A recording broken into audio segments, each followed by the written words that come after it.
Listo. Buenas tardes con todas y todos. Buenas tardes con el público presente, a quienes se vienen uniendo también.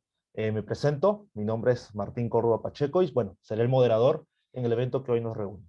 Para el día de hoy, el Grupo de Investigación Filosofía y Liberación de la Universidad Nacional Mayor de San Marcos ha organizado un conversatorio titulado Populismo y Extrema Derecha, en el cual abordaremos los aristas, rasgos, características de un fenómeno político que parece indicar que es característico de nuestro tiempo. Pero no solamente nos vamos a quedar en la descripción de este fenómeno, en el ensayo, pues, ¿no? De indicar estas aristas, como venían mencionando, sino que también vamos a procurar, en la medida de lo posible, arriesgarnos a tomar y asentar una posición frente a este fenómeno, en qué medida se puede hacerle frente y hacia qué dirección o bajo qué directrices, ¿no? Bajo qué perspectivas. Todo ello, desde luego, sin perder de vista el contexto en el que nos movemos, contexto latinoamericano, peruano, desde luego también mundial. Para dicho fin, para este evento, contamos con la presencia de Laura Arroyo y Marco Barbosa. Quisiera presentarles brevemente a cada uno de ellos antes de explicarle a ustedes la dinámica que seguiremos. Laura Arroyo es licenciada en Lingüística Hispánica, diplomada en Periodismo Político y Análisis Cultural, especialista en discurso y comunicación política. Ha sido analista política y redactora de diversos medios de comunicación en Perú, así como en España.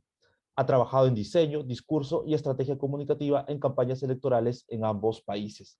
Actualmente es la responsable de formación y discurso en Podemos, España, y directora del podcast La Batalla de las Palabras en Nuestra América TV.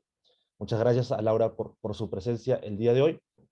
Por otro lado, tenemos a Marco Barbosa, quien realizó estudios de Derecho y Ciencias Políticas en Trujillo, Perú, así como cursó una maestría en Género, Sexualidad y Políticas Públicas en la Universidad Nacional Mayor de San Marcos. Tiene un máster en Gestión y Dirección de Sistemas de Seguridad Social por la Universidad de Alcalá, la misma institución donde realizó estudios en el programa de doctorado en América Latina y la Unión Europea en el contexto internacional.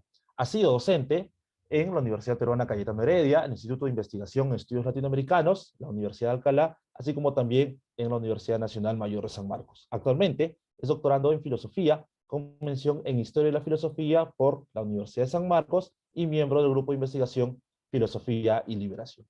Bueno, paso a exponer brevemente, antes de empezar, cuál va a ser la dinámica que nos va a guiar para que el público más o menos se guíe, cuál va a ser las directrices por las cuales este evento se va a realizar. Bueno, básicamente no va a tener el formato de un conversatorio típicamente académico, en el cual pues tenemos lecturas de ponencias, sino que más bien va a tener o va a seguir la idea de un diálogo abierto, un diálogo libre, en el cual yo como moderador voy a presentar algunas preguntas, algunos problemas, obviamente girando en torno al tema que nos reúne, el populismo y la extrema derecha, a partir de los cuales nuestros invitados van a responder y van a ofrecer sus perspectivas. Ya, bueno, luego de esta sección en la cual vamos a dialogar de manera abierta para recalcar esta cuestión, ya pasaremos a las preguntas que el público pueda formular. Pueden ya ir formulando, de hecho, durante la duración del diálogo, que ya finalmente luego de la realización vamos a responder brevemente. Pero bueno, vamos a empezar entonces ya por el evento. Vamos a empezar de una vez por este diálogo, solamente para recordarles a los ponentes que pueden tomarse el tiempo que deseen para responder las preguntas que voy a formular. Voy a presentar primeramente los temas y luego pasaré a formular la pregunta, así que no tengan ningún problema en medirse o la cuestión del tiempo. No va a haber una restricción en ese sentido. Pero bueno, empezamos ya.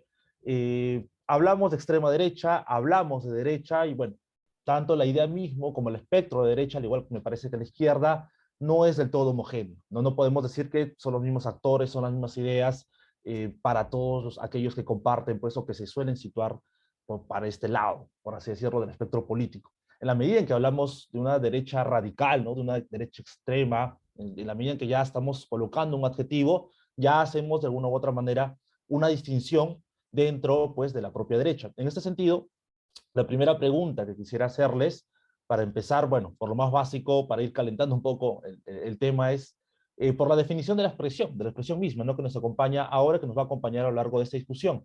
¿Cuál sería la novedad? No sé si es que la hay, no sé si consideran que hay una novedad, de repente no consideran que sea algo novedoso, de repente es una repetición, pero bueno, ¿Cuál sería este punto distintivo de la extrema derecha frente a otras posiciones de derecha que se han ido presentando a lo largo de la historia? Empezamos por Laura y luego pasamos con Marco. Muchas gracias, Martín. Primero que nada, quiero agradecerles a todo el grupo de investigación Filosofía y Liberación por la invitación y por, sobre todo, mantener este tipo de espacios de debate y de reflexión en un momento en el que es muy importante por esto que dices, que tenemos muchas amenazas justamente y que creo que es importante tipificarlas bien para poder luego saber qué alternativas tenemos de cara a, pues, construir futuros, al menos creo que esa es mi intención, democráticos, igualitarios, con justicia social y etcétera. La pregunta que haces, que me parece fundamental para empezar esta charla, que tiene que ver con por qué extremas derechas, básicamente, ¿no? ¿Cómo las definimos? ¿Qué es lo que las hace ser extremas derechas? Es importante, y para alguien como yo, que además dirijo un podcast que se llama La Batalla de las Palabras, lo es más porque creo que las palabras son fundamentales.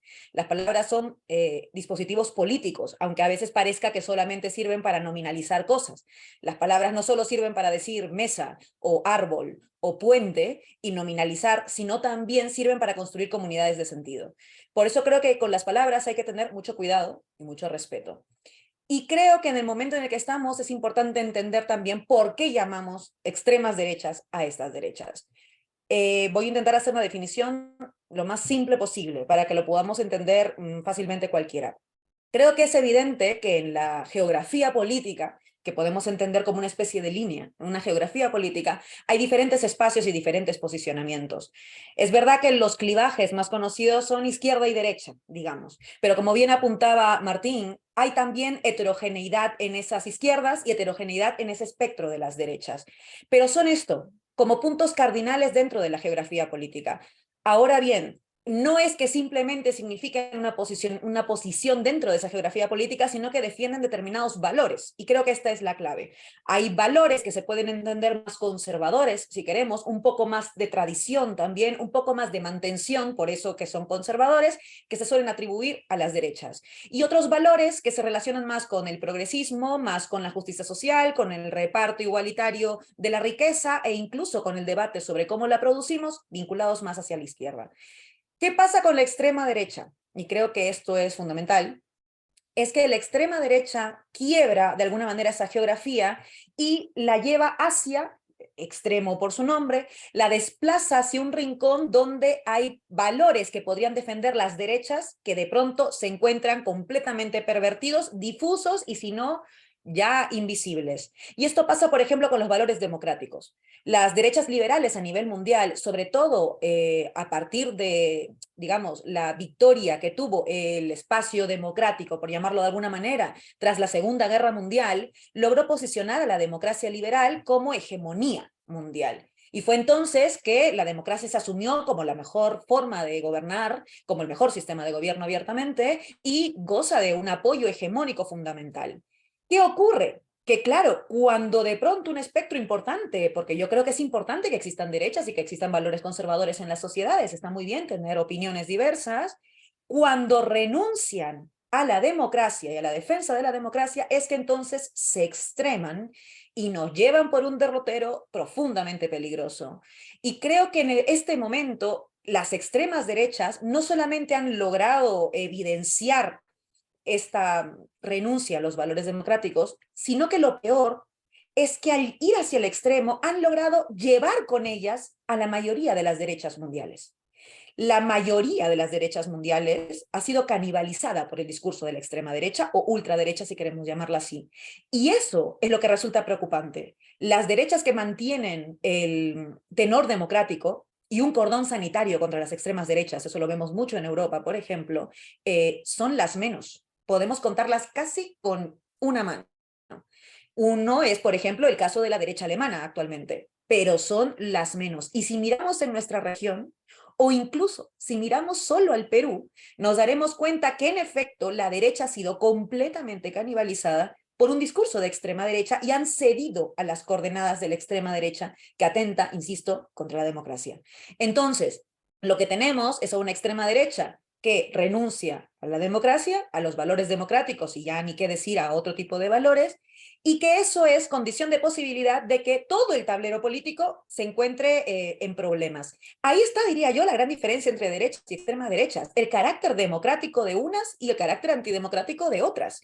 Y creo que ese es el punto de partida para luego pensar también en si en verdad extrema derecha les hace justicia o si hay que pensar también en otras palabras. Seguro sobre esto debatiremos un poco ahora, pero a mí me parece, y lo dejo como punto sobre la mesa para luego volver sobre él, que es importante entender también estas características típicas que comparten con los fascismos de entreguerras.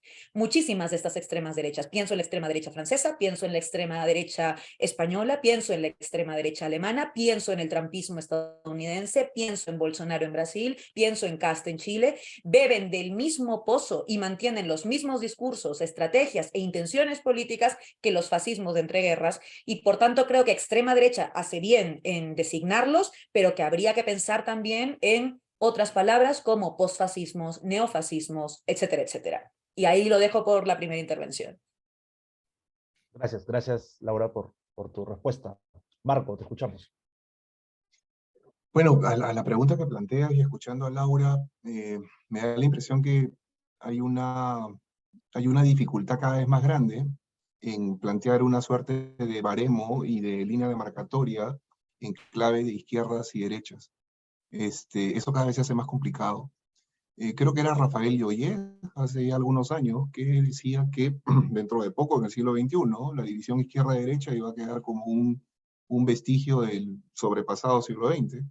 Y creo que las circunstancias lo están de alguna forma evidenciando, ¿no? Porque nosotros hemos acostumbrado a desarrollar un argot político y una forma de hacer política, por ejemplo, como decía Laura, sobre las palabras. Y a propósito de las palabras eran muy importantes, por ejemplo, en relación a cuestiones como género y política, eran radicalmente importantes, porque a partir de las palabras se construía un discurso que legitimaba derechos, y a partir de eso finalmente se construía legislación, institucionalidad. Yo tengo la sensación de que esa lógica de hacer política teniendo en cuenta este elemento de legitimar palabras, ahora se está viendo confrontado a un imperio de las imágenes. O sea, me da la impresión que las imágenes están ganándole la apuesta a las palabras hoy por hoy, y que tienen un significado, digamos, bastante amplio, ¿no? Y precisamente muchas de las controversias ahora, como no se producía antes, por ejemplo, pensemos en la última contienda por las cámaras en el caso norteamericano entre republicanos y demócratas, ha tenido relación precisamente con temas que antes no eran motivo de debate y menos de cuestiones electorales, como por ejemplo derechos reproductivos. Eso era algo que en Estados Unidos tenía una protección, tenía un manto, tenía, digamos, toda una lógica de derechos sociales, pero que ahora se pone en el, digamos, en el cenit del debate político. Y creo que eso forma parte de digamos, cómo está cambiando el escenario, la disputa y las controversias en torno a cuestiones que, digamos, como las que representan lo que llamamos extrema derecha. Los ataques a Irene Montero recientes en las redes, a todo nivel, creo que dan cuenta, precisamente en el caso español, de que esto es precisamente algo muy factual, muy fácil de comprobarse.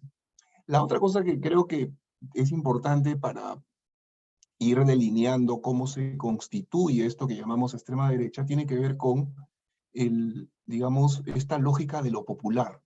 O sea, cómo la derecha progresivamente, también desde el tema de la categoría y las palabras, comienza a construir esto que se conoce como el Partido Popular Europeo, y que tiene, por ejemplo, en España el Partido Popular como una expresión. Esto del Partido Popular es algo que hay que seguirle el rastro, ¿no? Es importante considerar esto, porque en la medida que la derecha va asumiendo esta lógica de derecha asociada a lo popular, lo que hace progresivamente es comenzar a sustraer a una capa de la población muy importante, en el caso sudamericano, en el caso peruano, espacios periurbanos, espacios de campo, espacios importantes para temas electorales y temas de desarrollo político, pues simplemente son captados por la derecha, a medida que los sindicatos, a medida que las estructuras productivas decaen como intérpretes o como mediación para la representación política. Entonces, en el Perú, claro, digamos, seguir esta ruta, por ejemplo, con la aparición del Partido Popular Cristiano hace 50 años, hace poco perdió la inscripción electoral, pero estuvo vigente mucho tiempo, o la más reciente versión de una derecha, digamos, donde se combinaban lógicas empresariales con religiosas, ¿no? Que ha sido lo que ahora último hemos visto. Fuerza popular es otra expresión precisamente de esa lógica de lo popular. Entonces es muy curioso porque cuando lo popular termina siendo cooptado por el espacio de la derecha, entonces se produce lo que dice Mario Tronti, ¿no?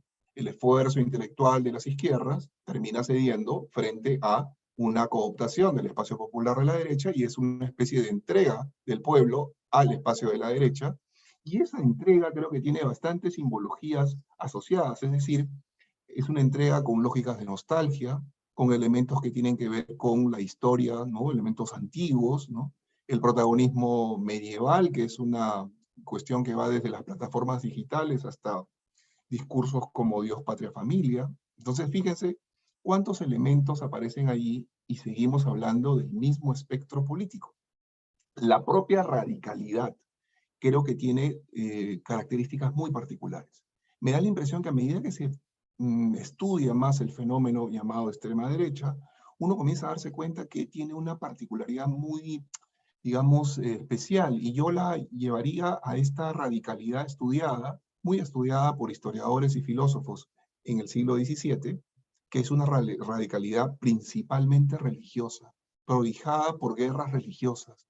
Es decir, si hay algo radical hoy por hoy en el espacio hipermoderno que se pueda asociar a, por ejemplo, extrema derecha, pero no solo extrema derecha, me da la impresión que tiene un orto religioso, y eso no hay que perderlo de vista, porque es como cuando los calvinistas decían hace 400 años, las grandes obras tienen grandes enemigos, ¿no? Entonces esta lógica heroica, ¿no? De construir, de regenerar, aparece como una cuestión que políticamente es muy apetitosa y que es un discurso que cala hondo, ¿no? Y la otra cosa que quería decir en esa línea de la primera pregunta que sostenías era que cuando el propio Mussolini caracterizaba el fascismo, él tenía una frase diciendo que el fascismo era una religión política, ¿no? Entonces, cuando uno piensa estos fenómenos 100 años después, a despecho de muchas, digamos, narrativas y lógicas discursivas, donde el facho, el patriarca facho, creo que he visto ahora último algo así como el cristo neofascismo, y una serie de referencias de lo más variadas, a despecho de estas referencias que me parece que son menos ideológicas y más de lógica narrativa cultural. Con eso no descarto que sean importantes, pero me parece que políticamente ya no dicen mucho, entonces, o van diciendo cada vez menos. Creo que lo que termina instalándose ahora y el sustrato de la radicalidad principal en el caso de espacios como lo que catalogamos extrema derecha, me da la impresión que no son otra cosa que política religiosa, termina siendo eso de manera muy fuerte, y los principales símbolos, los principales signos, los principales vocativos se inscriben en esa misma dinámica. Ahora que Giorgia Meloni llegaba al poder en Italia, pues lo hacía con una prédica que tenía precisamente eso. Tenía esta prédica diciendo, soy mujer, soy madre, soy católica y eso nadie me lo va a quitar. Y eso en Europa era por todas las, digamos, los periódicos, las referencias, meses antes de la elección, estaba muy claro. Yo lo leí, por ejemplo, en Alemania, ¿no? Esta referencia al discurso de Meloni, a un discurso bastante, digamos, apelando a ese corazón católico italiano, ¿no? Y creo que algo parecido puede decirse de otros espacios como el que ha mencionado Laura, ¿no? Siempre en estas lógicas donde es una mezcla de lo heroico y lo defensivo, ¿no? Y donde esta suerte de la sombra de la política, creo que de eso hablaba Eugenio Trías, español también, es como una especie de demarcación, de límite, ¿no? De una lógica de sombra que se comienza a instalar en lo que a mí me parece, en los análisis que hago de los temas de filosofía política, una suerte de ensombrecimiento de la política, pero ensombrecimiento en la medida que aparecen cosas que tienen una raigambre bastante arcaica, ¿no? Y eso en principio es algo que creo que es importante remarcarlo, porque si no, pensamos que hay una categoría ideológica específica de la extrema derecha que tenemos que atribuirle necesariamente, cuando en realidad pareciera más bien que la política como la conocemos o como la hemos venido experimentando hasta ahora, tendría necesidad de nuevos marcos de referencia y nuevas formas de interpretación, porque los que tenemos ahora están siendo aparentemente desbordados siguiendo la línea de Lioyer que comentaba al inicio. Listo. Gracias, gracias Marco por tu respuesta. Voy a rescatar dos cosas que ambos mencionaron. Por un lado, la perspectiva histórica que Laura había mencionado respecto a la Segunda Guerra Mundial y la hegemonía liberal que se va a desprender de ello. Y por otro lado, esta referencia a lo popular que Marco mencionaba y también a fuerza popular, bueno, renovación popular, pero un poco traer precisamente y situarnos, por un lado, lo histórico y popular, situarnos en el ámbito peruano, ¿no? En el contexto peruano. Bueno, algunos estudiosos han mencionado que es a partir de la crisis económica del 2008 en el cual, pues a nivel mundial, los movimientos de ultraderecha pues empiezan a tomar impulso y, bueno, básicamente a tener un discurso con una eficacia mucho mayor.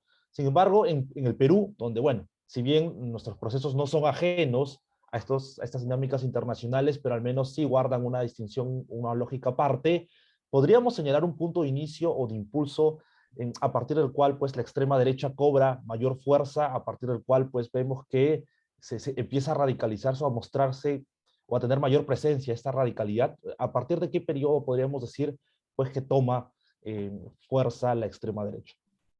En el mismo orden empezamos, Laura. Es una pregunta complejísima, pero a ver, quería empezar justamente para llegar a esto por lo de la apelación a lo popular, algo que ha mencionado Marco y que me parece bien interesante. Aquí quería hacer aprovechando que esto se llama populismo y extrema derecha, creo que hay que hablar de populismo también, justamente para entender esta apelación a lo popular, dejando un rato la extrema derecha. Cuando yo sé que lo que voy a decir es muy impopular, o sea que justamente va a ser no populista, ¿vale? Que tiene que ver con que hay una especie de, no sé si de ideología, pero hay una especie de hegemonía sobre la idea de que el populismo es el padre o la madre de todos los males, ¿no? Como que, uy, un populista es como lo peor que nos puede pasar en cualquier país. Esto no solamente se aplica a lo peruano, pero también se aplica mucho a lo peruano. Si no, basta con oír a Mario Vargas Llosa hablando de, según él, todos los populismos en América Latina, ¿no? ¿Y por qué digo que esto va a ser impopular? Porque creo que no se entiende que el populismo no es que sea una causa de las crisis, ni que sea en sí misma una ideología negativa. El populismo en realidad es una estrategia política, que es otra cosa. Es una estrategia que delinea una frontera entre el nosotros y el ellos. Y que claro, hay populismos de izquierdas y hay populismos de derechas, eso es otra cosa. Pero el populismo en sí es una estrategia de trazar una frontera. Dicho de otra manera, es una estrategia de construcción de lo político y también de la forma de hacer política. Eso es el populismo. ¿Y por qué hago esta distinción? Porque para entender justamente la apelación a lo popular, creo que hay que entender que este populismo que sabía demarcar, y en América Latina es donde hemos vivido esta cuna especialmente, un nosotros de un ellos, designando a ese nosotros como el pueblo, de ahí que se llame populismo, y a ese ellos como las élites, digamos. Y esto tenía sentido, y sigue teniendo sentido, si me lo permiten, en América Latina, debido a nuestras sociedades oligárquicas. Nuestras sociedades han sido oligárquicas desde la construcción de los estados-nación. Esto que digo no es nada nuevo, esto lo sabemos. Y esto es lo que permite, en efecto, trazar una frontera, un poco al hilo de lo que decía Marco, que no delimita una izquierda versus derecha, sino que delimita otro tipo de antagonismo. Ellos, nosotros, como digo, las élites serían los ellos, el nosotros sería el pueblo, es un poco dentro de la tesis lacloniana de populismo, pero que también en Perú se podría definir entre arriba y abajo. No olvidemos que tuvimos una telenovela que marcó esto como el nombre de esa novela, que para mí, cuando llega a la expresión cultural más popular como una telenovela, es que estamos hablando de un clivaje que funciona en el Perú y que opera en el Perú, arriba abajo.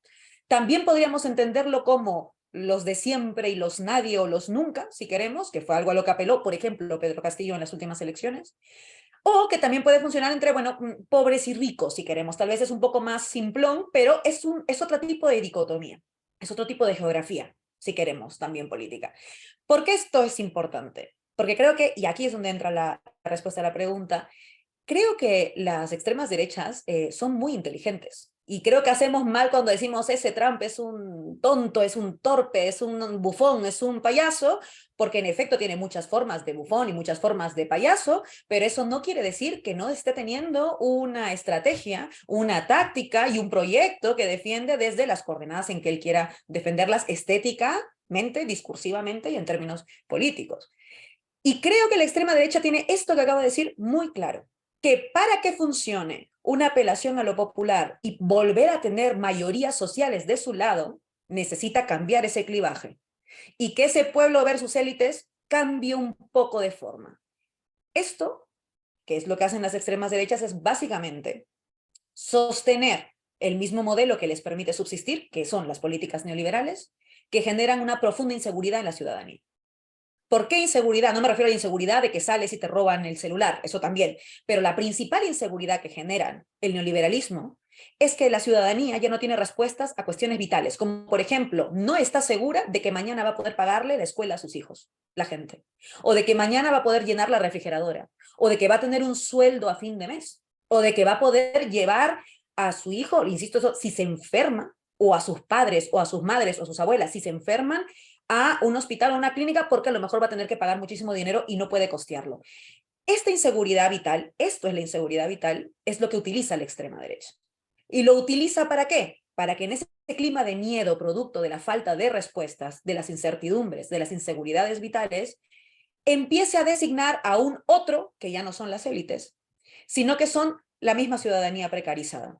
Miremos en Europa, por ejemplo, ese otro al que designan las extremas derechas son los migrantes, por ejemplo, ¿no?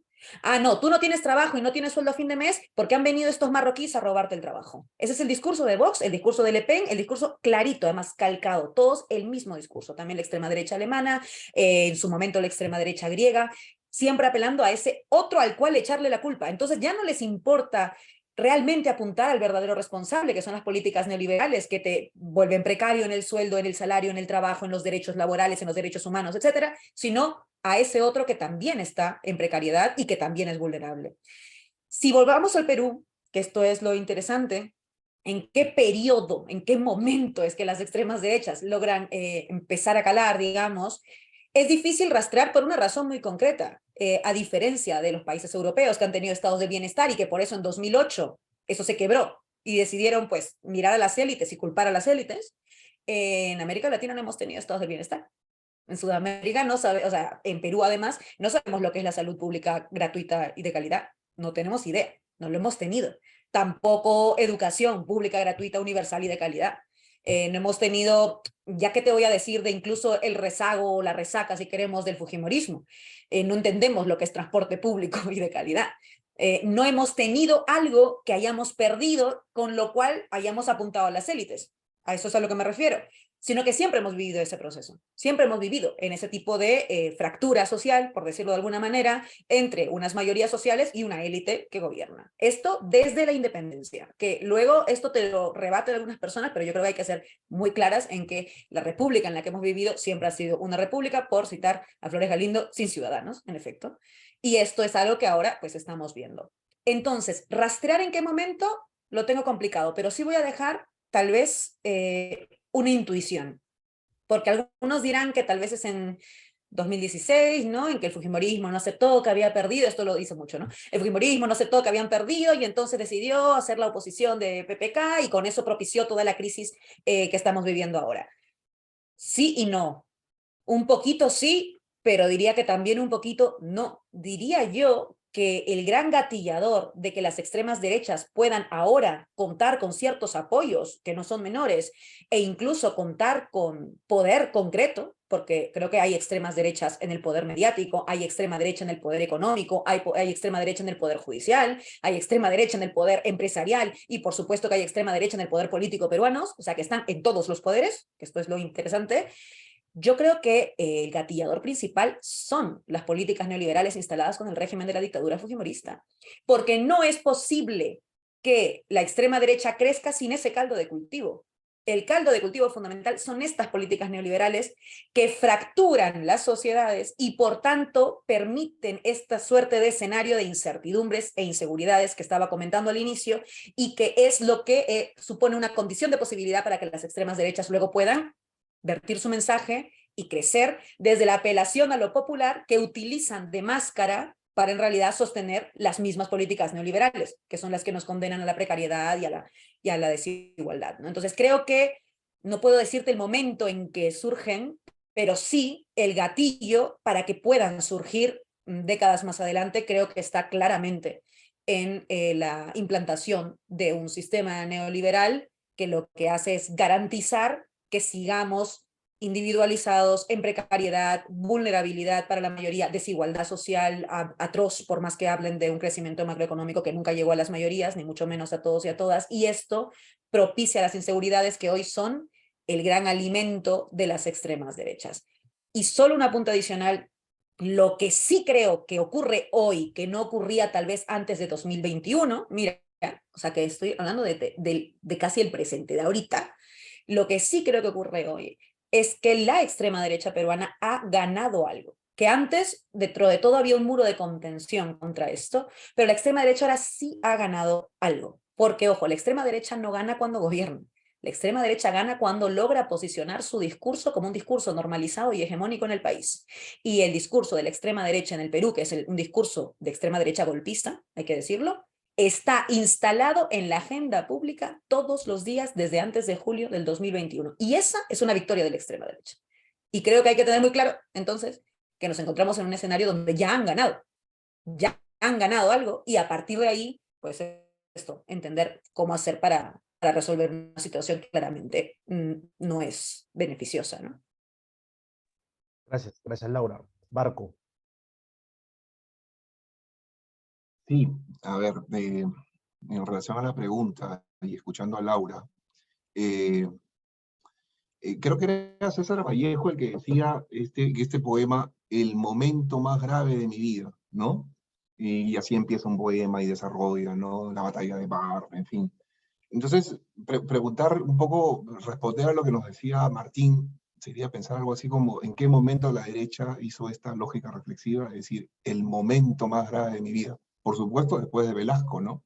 Y tal vez con la sombría, con un poco esta idea de que el velasquismo no se había ido, me da la impresión que es en ese contexto del primer gobierno de García, en el que se hace todo este tema de la renegociación de la deuda, la salida del espacio multilateral de la banca, y precisamente en la amenaza de la estatización de la banca, entonces aparece yo recuerdo que había como una especie de, era como un estribillo, ¿no? Tatán, tatán, algo así era, ¿no?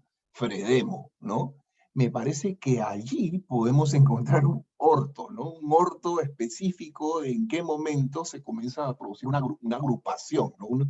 Un sentido de cierta lógica colectiva, por supuesto muy primicial, ¿no? Muy de inicio, pero creo que es, digamos, el momento en que dicen, ahora tenemos que sacar la beta heroica, ahora, no somos posheroicos, dicen, ¿no?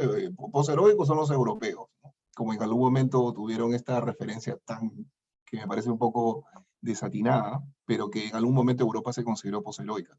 En ese momento la derecha dijo, nos defendemos, porque si no defendemos aquí nos van a llevar de encuentro. Y a partir de ahí viene toda la correlación posterior, ¿no? O sea, creo que si hablamos de un momento crucial y de una paternidad, yo lo pondría básicamente en las coordenadas de los dos primeros, sí, porque fue en el contexto de los dos primeros años del gobierno de García que se produjo este tema, ¿no? De la posible estatización de la banca, la amenaza de la estatización de la banca. Y el otro momento más grave, pero en un sentido más reivindicatorio, y que no lo hemos podido, digamos, de alguna forma internalizar en toda su dimensión, porque se dio en el calor electoral.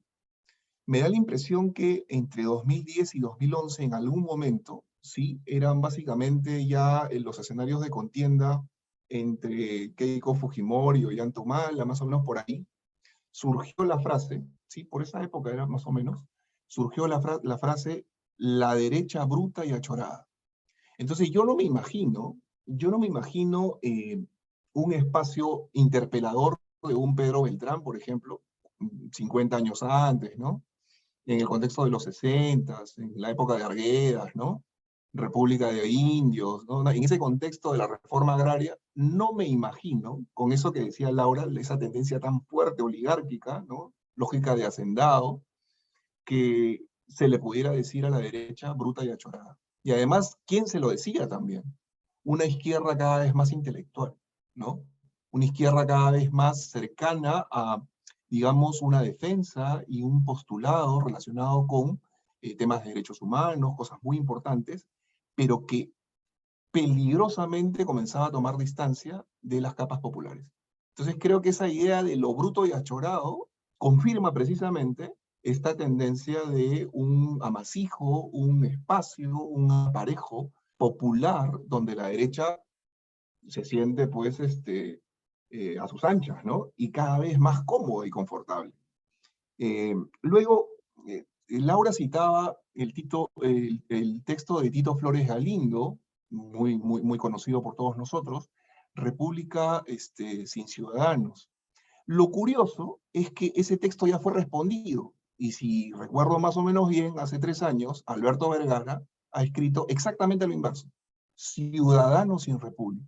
Entonces uno también tiene que preguntarse qué ha pasado para que Alberto, después de, yo diría, más o menos unos 30 años en promedio, ¿no? Y un poco más tal vez, esté respondiendo así al texto de Tito Flores Galindo. Y creo que lo que pasa es precisamente que en América Latina, desde inicios de la década del 2000, del 2000 al 2010, y hasta bien entrada la década del 2010, ¿no? 2015 más o menos, hay un crecimiento exponencial de la clase media. Y eso marca una perspectiva muy diferente a lo que Laura había comentado hace un rato de lo que en el siglo XX todos los teníamos referenciado, es decir, sociedades oligárquicas, ¿no? Una pirámide en la cual la ancha base no participaba, mucha pobreza, ¿no? Mucho analfabetismo. El ensanchamiento de la clase media creo que no es un tema menor y creo que redibuja mucho en los espacios de los países andinos donde ese crecimiento ha sido más exponencial y que ha contribuido de manera decisiva a una clase media más exigente, con una lógica de servicios en la cabeza, con elementos de demandas muy puntuales, también ha contribuido a redimensionar el ejercicio de la política. Entonces, creo que eso también hay que tomarlo en cuenta, porque si no nos quedamos atrapados en el escenario y en el diagnóstico del siglo XX. Y en el siglo XXI, en estos años, también han pasado cosas. Así como se han intensificado los fundamentalismos, ¿no? Así como ha habido una serie de condiciones en el sentido de aparición de otras potencias, el hegemonismo norteamericano del 2003, donde se planteaba pues una lógica de policía del mundo, ahora está absolutamente venido a menos, con otros espacios y ejes geopolíticos que le disputan esta primacía. Entonces creo que eso también es un elemento a tomar en cuenta.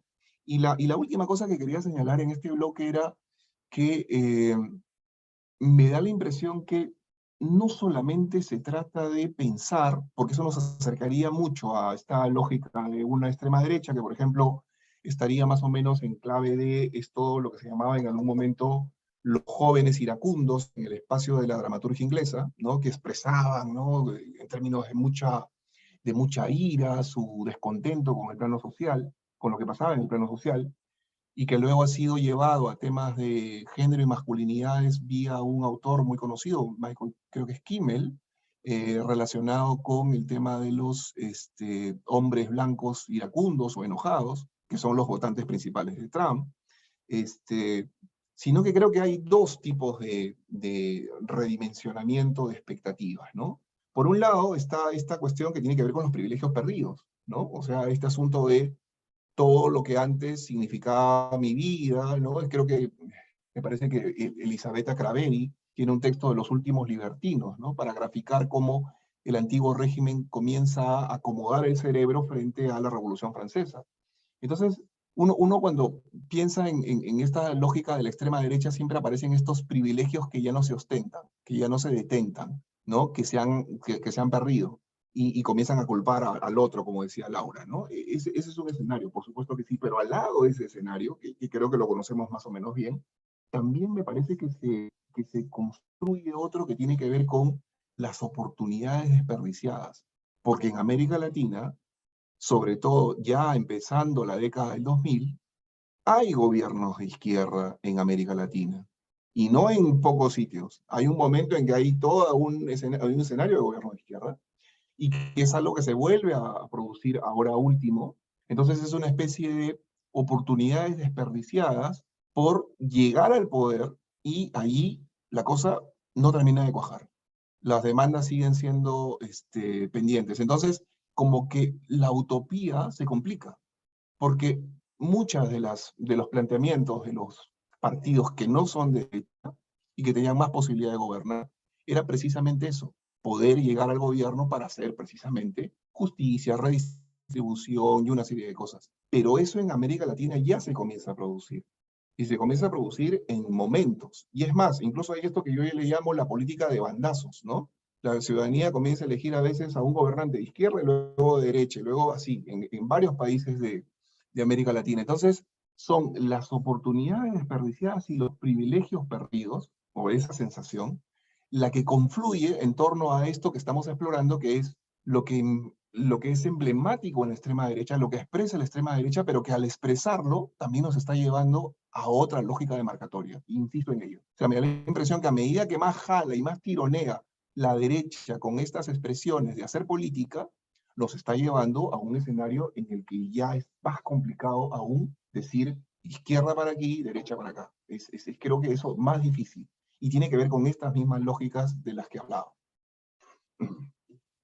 Listo. Gracias, Marco. De hecho, su cantidad de temas se van abriendo cada vez, en cada respuesta son bastantes cositas que cabría comentar. Pero bueno, justo que estábamos hablando ahora del Perú y también un poco trayendo a colación las primeras respuestas que me han ofrecido a la primera pregunta. De hecho, bueno, se ha hablado, ¿no? Laura ha mencionado la cuestión del carácter antidemocrático de las extremas derechas.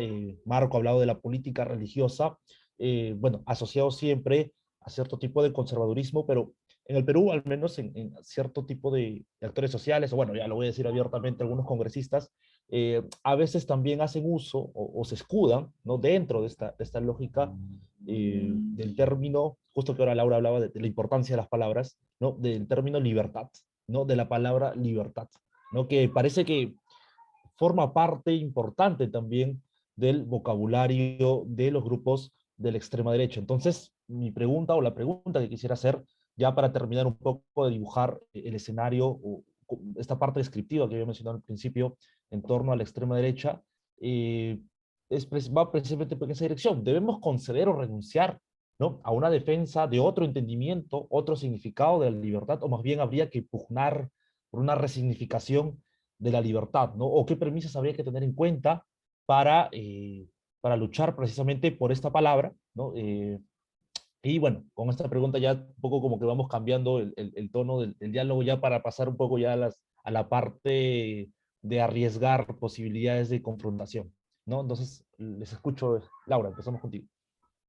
Me gusta mucho que vayamos por aquí ahora, por el tema de las palabras. Tengo algunas cosas que me interesan mucho, además, debatir o incluso, bueno, a lo mejor es que tenemos más cosas en común, pero a raíz de algunas cosas que ha dicho Marco, pero igual ahora sobre la marcha, ¿no? Que tienen que ver con esto que él ha apuntado, que me parece bien interesante, sobre también los cambios históricos del siglo XXI y sobre el crecimiento de la clase media, ¿no? Y cómo eso también supone, pues, otro tipo de entendimiento con las coordenadas políticas de los escenarios.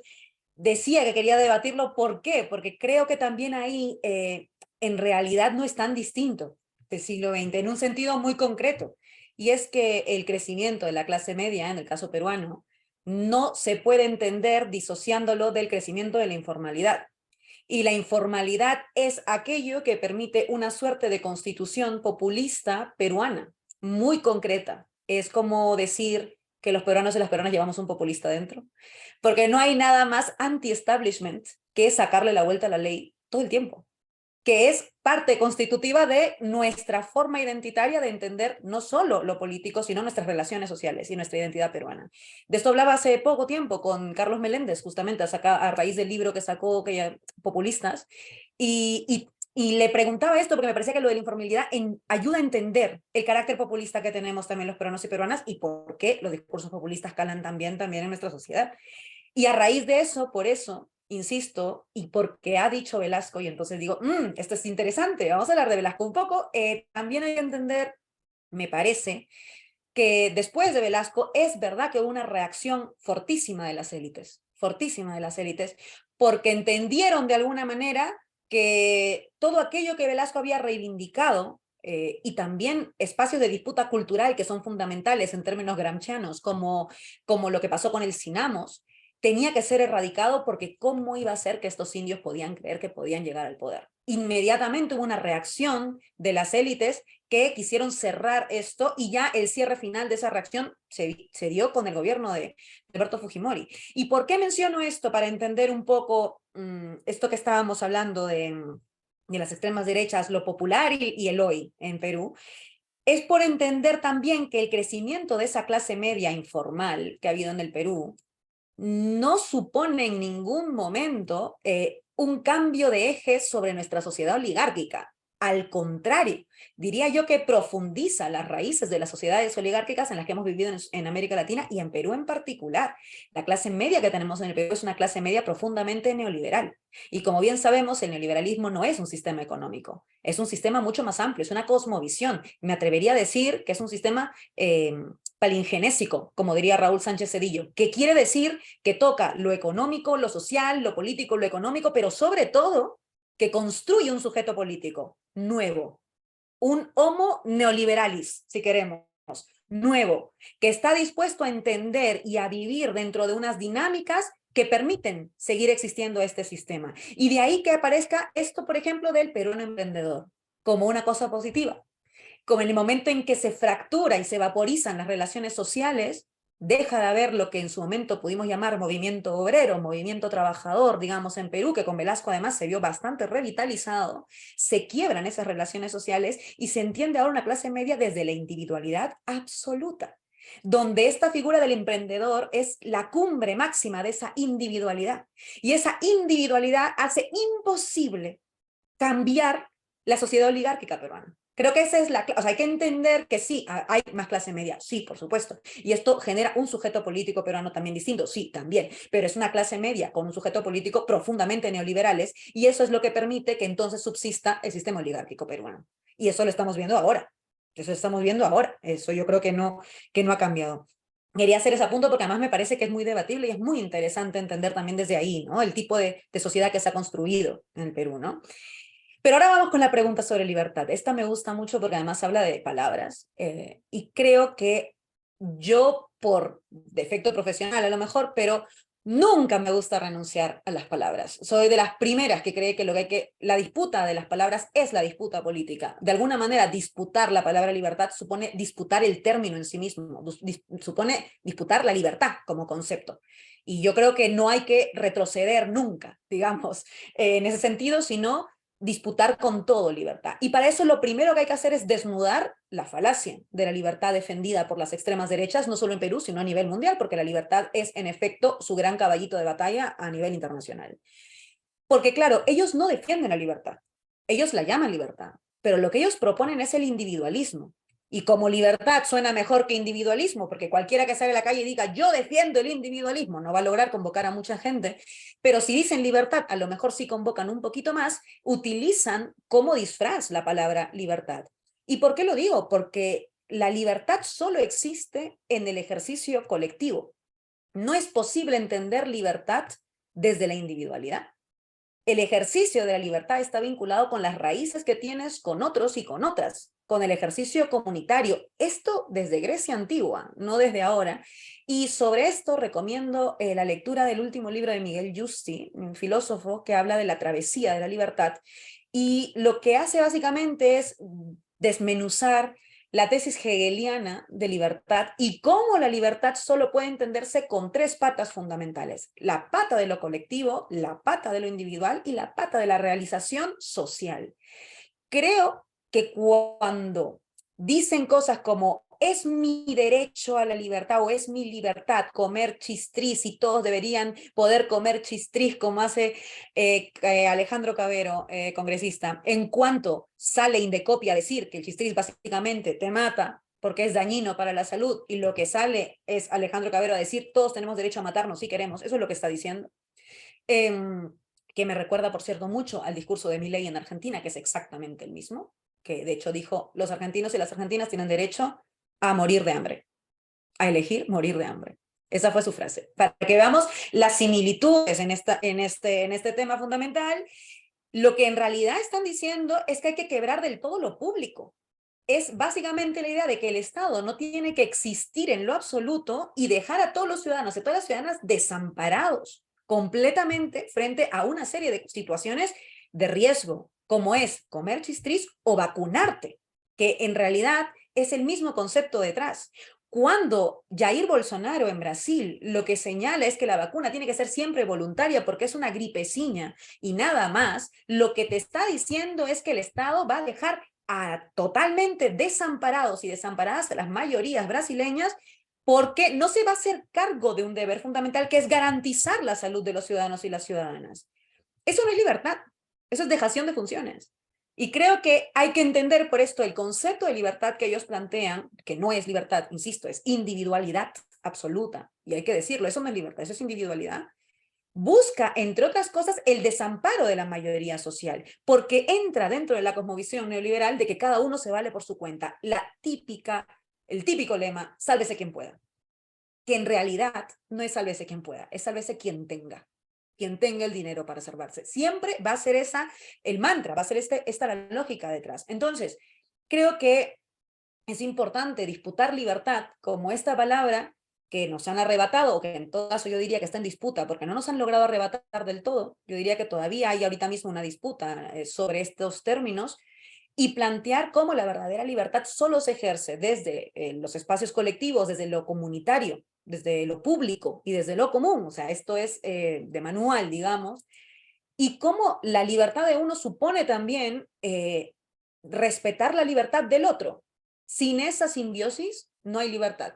Sin esa simbiosis no hay libertad. ¿Y por qué lo digo? Porque claro, esto también calza para los discursos de odio, por ejemplo. Y cuando vemos a periodistas, o periodistas entre comillas, si queremos, defendiendo una supuesta libertad de expresión para insultar a otros, eso tampoco es libertad. Y tampoco es periodismo, por cierto. Hay dos palabras quebradas a la vez. En el momento en que creen que tienen el derecho a opinar lo que sea mentira, sea discriminación, sea racismo, sea clasismo, sea misoginia, en el momento en que creen que tienen ese derecho porque es su libertad, están atentando directamente, así como decíamos, el Estado al dejar funciones, ellos también están atentando contra la ciudadanía. Eso no es libertad, eso es un delito. Decir mentiras es un delito, discriminar es un delito. Y creo que hay que tener claro por eso que no se puede esto empatar con ningún tipo de libertad. Y creo que lo que toca es desnudar completamente y todo el tiempo, sistemáticamente, los intentos de apropiación de una palabra que solo se entiende desde la defensa de lo colectivo. Frente a eso, sí creo, y hago un llamado para ello, que no podemos renunciar a la libertad como palabra, ni como concepto, ni como ejercicio. Creo que lo que tenemos que hacer es que cada vez que nos enteramos de una noticia donde esto ocurre, donde amparados con un paraguas de libertad malentendida, nos quieren meter algún discurso discriminatorio, algún discurso de odio o una mentira porque está ejerciendo su derecho a decir mentiras, hay que ser capaces de exigir al Estado actuar. No solamente de decir esto es mentira, sino incluso de exigir al Estado actuar. ¿Por qué? Porque al final de lo que se trata es de recuperar la noción de Estado garante y de Estado protector, porque creo que esa es la única vía, además, para acabar con el neoliberalismo, por un lado, pero también para acabar con estas apropiaciones que están haciéndole tantísimo daño a las mayorías de nuestro país. Y creo que esto es algo que no podríamos dejar pasar. Y pasa con libertad, como también pasa con democracia, ojo, que es otra gran palabra que el fujimorismo, por ejemplo, se la puso en la boca toda en la campaña, diciendo que Keiko Fujimori era la candidata a la democracia. Imagina lo que estamos diciendo, la hija de la dictadura y la primera dama de la dictadura. no solo la hija, la primera dama de la dictadura, defendiendo la palabra democracia, que es otra palabra que tampoco deberíamos ceder. Y así como esa, tantas otras. Pero libertad es verdad que creo que es particularmente más fácil de desmontar en el momento en que señalamos que ellos están defendiendo un individualismo y básicamente el derecho a que la gente muera y queda desamparada completamente frente a todo tipo de crisis, desde la sanitaria hasta la económica. Y creo que ahí no deberíamos transar ni un pasito para atrás. Listo. Gracias, Laura, por tu respuesta. Marco. Sí, bueno, yo quería aclarar algún punto también, ¿no? Que tenía que ver con esta referencia que hacía Laura a la informalidad. Y claro, por ejemplo, de espacios como la seguridad social en América Latina, ¿cómo no apreciar el golpe de la informalidad, ¿no? Porque es precisamente la informalidad la que en los manuales de seguridad social, cuando se aprende seguridad social, se sabe que mientras la informalidad campee, pues la posibilidad de regularizar cotizaciones, ¿no? El manejo de tesorería, todos los puntos cardinales de una seguridad social, que no es la que tenemos los países latinoamericanos, sino que es la que normalmente se asocia a los estados de bienestar, pues no se concretan. Entonces uno diría, bueno, sí, o sea, la informalidad nos genera determinada complicación. El problema, nuevamente, y vuelvo al marco del siglo XX, es que incluso recuerdo haber escuchado, creo que era el premier del Castillo del segundo gobierno de García en Perú, allá por el año 2007, decir que la seguridad social en el Perú definitivamente combatirá la informalidad para lograr que ese combate lo estamos dando hace décadas. Y lo que se está concretando ahora en el espacio global, uno comienza a percibir que las precariedades, las crisis, sobre todo las nuevas crisis desconocidas, las pandemias y la guerra incluida, lo que está haciendo no es que el sur global sea más precario e informal, es que en su totalidad el planeta se vuelva más informal. Entonces, tenemos una brecha histórica entre norte y sur global, que siempre la hemos tenido muy internalizada, y que dicho sea de paso nos ha generado algunos complejos a veces, pero que luego, con esta tendencia de la precarización global y de la informalidad rampante en el escenario global también, ¿no? Con matices y con particularidades de seguro, ha achicado la brecha. Entonces, esta idea de el mundo que podemos llegar a encontrar más allá del arco iris, como en la película del Mago de Oz, se complica. Y se complica básicamente, ¿por qué? Porque tienes un espacio de norte global precarizándose.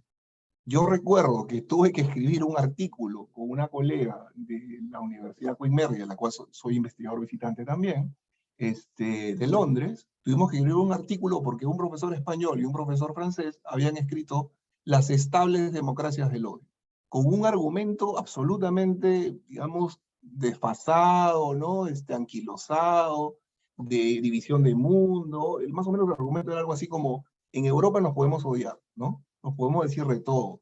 Esto que decía Laura, ¿no? Podemos hacer discursos de odio, pero no vamos a tener guerras, ni guerras civiles, ni no va a pasar nada de eso. Eso lo dijo hace dos años y medio este profesor español con su colega francés. Bueno, tuvimos que contestar, y la contestación fue contundente. Las democracias emocionales de hoy, globales, no en un lado del mundo, globales. Y creo que eso es importante porque si uno sigue pensando que el mundo se divide entre un mundo más organizado donde las cosas van a ir más o menos bien, con algunos problemitas, pero van a ir bien, y otro que sí está totalmente desorganizado, pues no está viviendo en el mundo actual, ¿no? En el cual ya, para mejor respuesta a este artículo que les comentaba, tenemos una guerra en el corazón de Europa, ¿no? Ahí cada vez calando más y calando más. Con lo cual lo de la Europa post-heroica se derrumba también. Lógicas de patriotismo constitucional se complican también. Todas ellas referencias postmodernas o de resultados de lo postmoderno y que creo que ahora requieren ser revisadas. Entonces, eso como para comentar lo que decía Laura. Y en relación a lo que estabas preguntando, Martín, yo lo que podría ahí comentar es que es como que la libertad ahora digamos, se incardina en discursos políticos, forma parte de los debates, pero dialogando con una serie de categorías. La primera vez que pensé en la libertad a propósito de textos básicamente prodigados por la posmodernidad, me hacía la pregunta, decía, ¿qué es lo que está haciendo que la libertad sea de espacios importantes y que hayan discursos que estén superponiéndose. Y lo que salía rápidamente, no había que hacer mucho esfuerzo, porque básicamente lo decían todos los teóricos, la seguridad. Entonces la seguridad se estaba imponiendo, sobre todo a partir de las Torres Gemelas y una serie de acontecimientos como estos, se estaba imponiendo al tema de la libertad. Pero luego viene el asunto de más raigambre histórica, es decir, ¿este es un asunto nuevo o es una dinámica histórica que está permanentemente ligada al desarrollo de la propia democracia urbana en los espacios tardomedievales, de la ciencia de la policía del siglo XVII, de lo que queramos escoger? Siempre está. El lema de las ciudades hanseáticas, de esta liga que se crea en el siglo XIII, no era otro que el aire de la ciudad libera. Pero esa liberación tenía que ver principalmente con temas de seguridad. Entonces, cuando uno piensa en la libertad, tiene que pensar en claves que van desde el, digamos, aparejo francés de la Revolución y los lemas, ¿no? Igualdad y fraternidad, dicho sea de paso. Si la derecha saca como arma en ristre la libertad, es para justamente acallar a la izquierda en clave de lo que la izquierda pondera en términos de igualdad. Ahí es la cosa. Cuando la izquierda habla de igualdad, la derecha responde con libertad, ¿no? Esa es un poco la que me parece, y ahí coincido con Laura, que me parece que no tiene ninguna posibilidad de generar una aporía. Eso es concurrente. Sin embargo, lo ponen en esos términos, porque no les interesa la igualdad, ¿no? Al espacio más conservador y duro no le importa la igualdad. Pero el problema es que la igualdad se complica porque hay nuevas desigualdades. Y ya François Dubé, un teórico y sociólogo francés, ha escrito sobre esto. O sea, nuevamente, en las transiciones tenemos que apreciar las viejas desigualdades acumuladas con las nuevas desigualdades. Y esas nuevas desigualdades están dialogando con la nueva clase media también.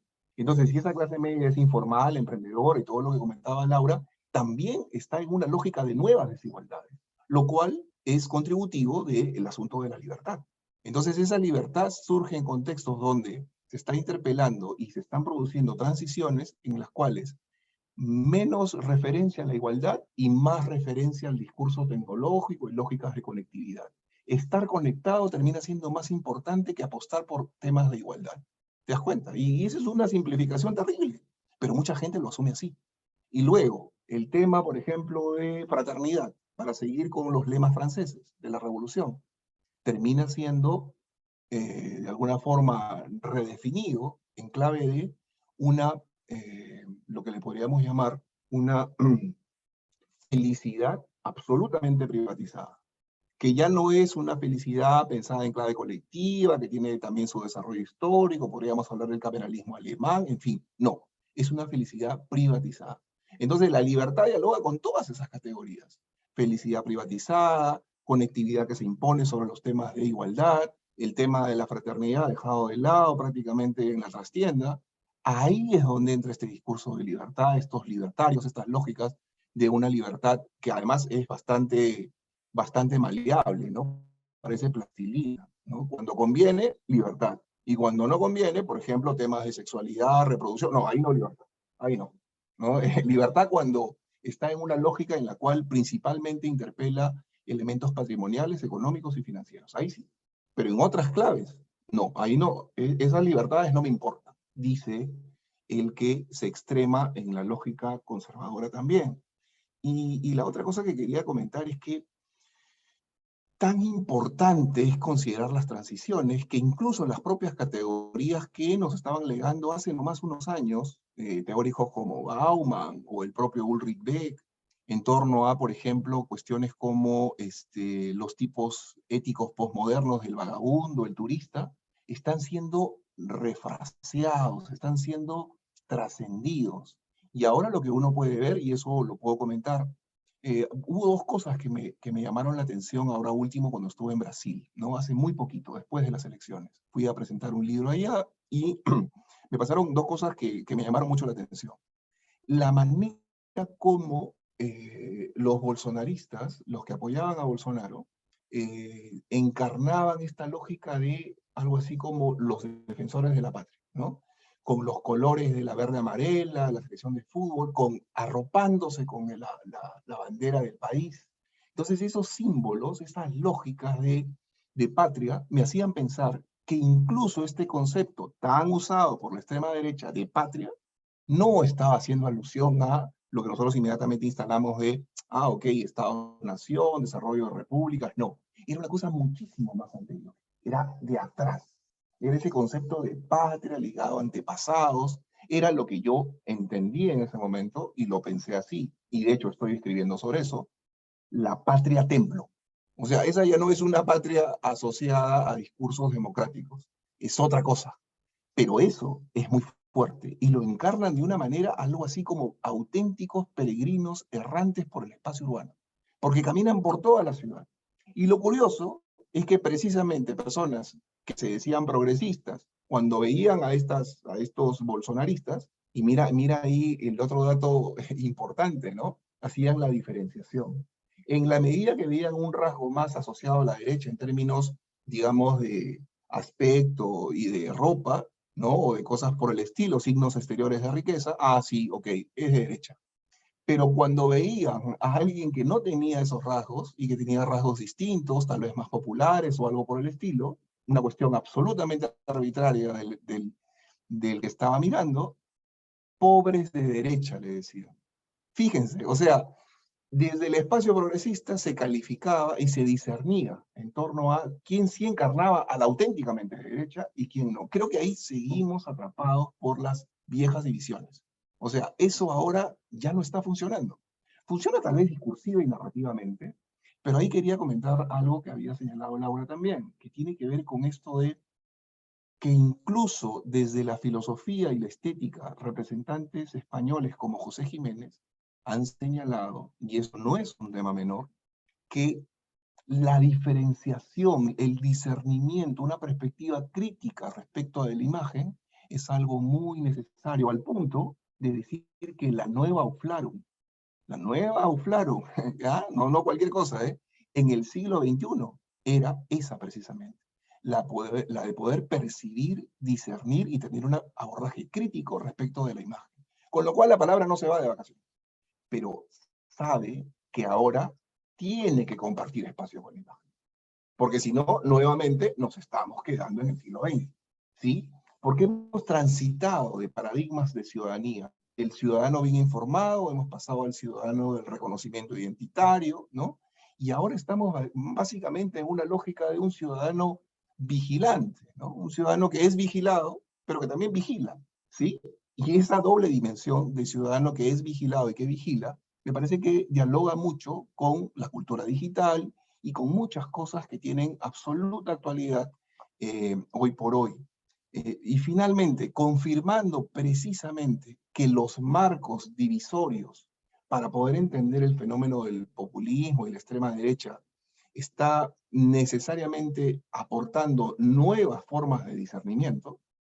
Hace un año nomás, en un texto denominado Variedades de la Melancolía, Alain de Botton decía que tal vez sería preferible ya no hablar de votantes de derecha o de izquierda, sino más bien, y haciendo todo un desarrollo de ese tema, de votantes románticos, ojo, votantes románticos y melancólicos. Entonces, lo que Lioyev ya había señalado hace más o menos un lustro, ahora comienza a tener expresiones concretas. Es decir, la posibilidad de comenzar a generar nuevas demarcaciones, nuevas razones limítrofes políticas, porque cada vez es más complicado administrar, gestionar y pensar la política con estos marcos en los cuales extrema derecha, extrema izquierda, izquierda derecha, termina siendo una cosa muy complicada, y yo diría básicamente ¿por qué? Yo diría porque el centro político cada vez tiene más dificultades para ser el fiel de la balanza. Las democracias parlamentarias europeas cada vez tienen más dificultades para hacer gobierno.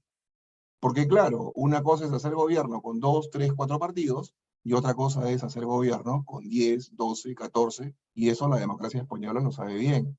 Y eso pasa en varias, no es el único caso, pasa en varias democracias europeas, pasa ahora último en el Parlamento israelí, volvió a pasar, ¿no? Con crisis, con problemas, y pasan meses, y no se hace gobierno. Entonces, Cuando uno comienza a pensar en todo eso, dice, la extrema derecha sí, me importa analizar esto, es importante ver lo que está sucediendo, pero creo que es importante verlo además porque estamos yendo, hay una transición, estamos llegando hacia un escenario en el cual la típica división izquierda-derecha nos está diciendo, nos está representando cada vez menos. Y ahí es donde creo que es importante señalar los puntos sobre las sillas, porque de lo contrario, vamos a tener dificultades para que muchos fenómenos que ahora se están agolpando en la política, y pienso, por ejemplo, como cuando López Aliaga dice, bueno, yo soy empresario, ¿no?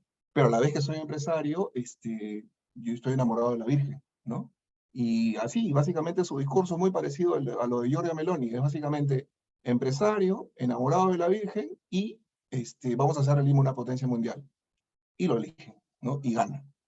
¿Y a quién le gana? Que es el otro dato interesante. Le gana a un candidato que básicamente el discurso era, yo voy a ser el sheriff, ¿no? Yo voy a ser el que garantiza la seguridad, porque ese era su discurso. Le preguntaban de otra cosa y querían interpelarlo en otra clave y no había respuesta, ¿no? Entonces, esa reconstitución del actor político, del debate político, del discurso político, me parece que se está produciendo y está pasando frente a nosotros. Tenemos dos opciones. O seguimos con las claves anteriores, sí, hay gente que lo va a hacer de seguro, o comenzamos a dialogar con estos nuevos escenarios, con estos nuevos postulados y con nuestras nuevas aproximaciones, que son precisamente expresión del hacer política hoy por hoy.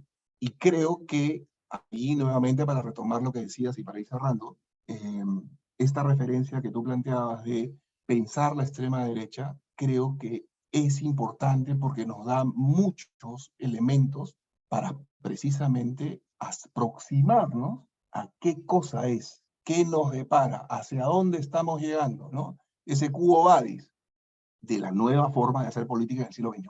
Creo que en ese sentido es muy valioso y lo suscribo. Gracias, gracias, Marco. Bueno, lamentablemente el tiempo nos ha ganado. Ya vamos dialogando más de una hora aquí. Han salido diversos temas, diversos aristas que la verdad nos daría para quedarnos prácticamente toda la noche dialogando aquí. Ya tenemos que ir cerrando el evento, pero no quisiera cerrar sin, bueno, dejar acá, nos han dejado una pregunta, Jackie, respecto a un Estado ineficiente, es un Estado que vulnera derechos, derecho a la vida. La informalidad se contrapone también a este Estado, ¿no? ¿Existe relación, esa es la pregunta, entre informalidad y Estado ineficiente? Me parece que la pregunta va un poco dirigida para Marco. Lo que sí te voy a pedir, Marco, es que por cuestiones de tiempo, tal vez se lo podría responder muy brevemente, porque ya tenemos que ir cerrando el evento. Nuevamente, por favor, ¿me repites la pregunta concreta? Si es que existe, si es que hay una relación entre informalidad y Estado ineficiente. Sí, sí, definitivamente la hay, ¿no? El hecho de que exista esa correlación no quiere decir que, digamos, el asunto sea graficado o se haya internalizado en determinado lugar del mundo. Me parece que incluso hay determinados estudios, creo que me parece que los ha hecho el Banco Interamericano de Desarrollo, donde ya están saliendo de esta cuestión de la superación de la informalidad y están más bien entrando a una lógica de cómo gestionar la informalidad.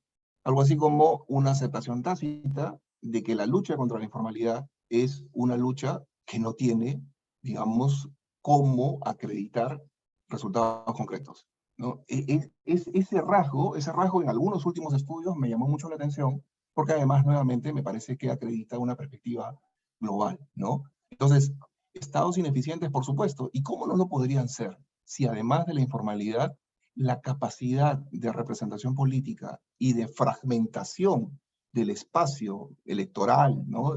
De asociación, de lo que le interesa a cada grupo ciudadano, es enorme, ¿no? O sea, aquí entran situaciones de lo más varias. Entonces, los estados están confrontados frente a dinámicas que son interpeladoras y que su eficiencia está por los suelos y que eso se refleja en las encuestas, por supuesto.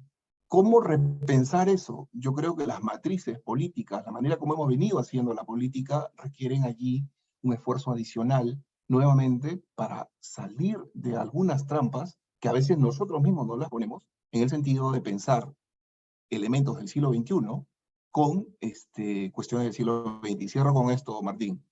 Hace 20, 30 años, en Lima y en las ciudades del Perú, no había tanta profusión de dos marcas citadinas importantes, que no hay que perder de vista, ¿eh?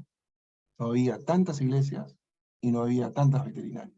Hoy, las dos cosas son absolutamente, ¿no?, exponenciales y tienen que ver con varios elementos de la sensación, del sentimiento, de la propia dinámica del sujeto hipermoderno, ¿no? De cómo se siente frente al mundo, esa inseguridad de la que hablaba Laura, mucho más allá de la inseguridad ciudadana, una inseguridad mucho más punzante y profunda, ¿no? Y solamente estoy poniendo dos ejemplos que son muy gráficos, ¿no? Ahora creo que en Perú, cosa que no había antes, hasta supermarkets de veterinarios, ¿no? Para mascotas. Y sé que en España incluso hay albergues promovidos por el Ministerio de la Igualdad para mascotas, porque le han preguntado a las mujeres, ¿por qué no dejas a la pareja con la cual estás en relaciones heterosexuales? Y lo que han dicho las mujeres es que no tengo con quién dejar a mis mascotas. Solo por eso continúo con esta persona. Entonces han comenzado a generarse redes de albergues en España para mascotas asociados a temas de violencia, ¿no? Que a veces incluso se concreta en violencia vicaria. Entonces creo que esa es un poco la gráfica de algunas de las cosas que vivenciamos hoy por hoy, ¿no? Eso es lo que podría comentar. Gracias, Martín. Sí, y bueno, ya una última pregunta, no quería irme sin, tal vez es un pequeño capricho mío para Laura, ya que creo que si no hago esta pregunta voy a estar con la cabeza ahí dándome vueltas. Nos ha hablado bastante de populismo y no sé si muy brevemente, ya que también el populismo forma parte de mis investigaciones personales que también estoy haciendo en torno también a la CLO y todos esos autores. No sé si, Laura, nos podrías mencionar, también te voy a pedir y te pido un poco de disculpas por el tiempo, ¿no? Que sea un poco breve, respecto a de si es que desde el populismo, qué directrices, ¿no?, podríamos tener para superar precisamente el problema que ahora tenemos respecto a la extrema derecha, ¿no? Ya que bueno, es un término que está en los medios de comunicación, está casi en todos lados, ahora se habla de un momento populista incluso en el Perú, ¿no? Bueno, sería mi pequeña pregunta, Laura. A ver, yo creo que el populismo nos da claves. Como decía, creo que al inicio, el populismo es una estrategia. No hay que entender el populismo por eso como el mal, ni como nada. Es una estrategia de demarcación de lo político y de configuración de lo político y de forma de hacer la política. Yo no digo que defienda el populismo, pero digo que lo que hay que hacer es entender lo que es. Y en ese sentido, creo que apuntando a tu pregunta, hay que hacer una gran distinción entre el populismo de izquierdas y el populismo de derechas. Esto, por ejemplo, lo describe muy bien Chantal Mouffe, que señala que desde las derechas y sobre todo desde las extremas derechas se utiliza la estrategia populista con el fin de hablar desde la democracia, desde los cánones de la democracia, digamos, presentar elecciones como Giorgia Meloni, presentar elecciones como Donald Trump y tal, para llegar al poder y reducir la democracia. Porque en la democracia pensada desde el populismo de las derechas, y diría yo sobre todo de las extremas derechas, se excluye a una parte de la población, a los extranjeros, a los migrantes, por ejemplo, se excluye también a las diversidades sexuales, por ejemplo, se excluye también muchas veces a las mismas mujeres al restarles derechos, se reduce la democracia. Mientras que desde los populismos de izquierdas, justamente, y esta es la clave, la democracia se ensancha. Lo que se busca más bien es ampliar el nivel de acción y de cobertura, digamos, de la democracia. Un discurso que lo evidencia claramente es el discurso de Jean-Luc Mélenchon en Francia.